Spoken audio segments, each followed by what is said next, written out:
तो यहाँ पे देखिए दोस्तों, मम्मी जी घुसा रही थी। क्या हुआ मम्मी? हैं क्या हुआ? और यहाँ पे लाइट जग रहा है, इसीलिए मम्मी सब घुसा रही है। और यहाँ पे आरती जी दवाई खा रहे हैं, है ना?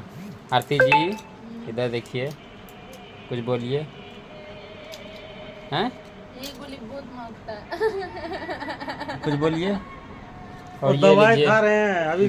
दूध भी पी लीजिए, लीजिए दूध पी लीजिए। और अभी दवाई खा रही है दोस्तों, और दूध भी पी लेती है, ठीक है। ठीक। और आप लोग सपोर्ट कीजिए ज़्यादा से ज़्यादा। देखते हैं दवाई कितना ज़्यादा है, हैं ठीक पापा? बहुत दवा लागल ना एकरा में पापा। दवाई पे तो चल रहा है वो। हाँ, सपोर्ट करे के लिए बोलो।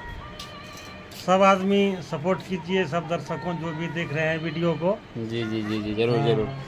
और आरती जी दवा खा रही है, अगर मम्मी आ गई है।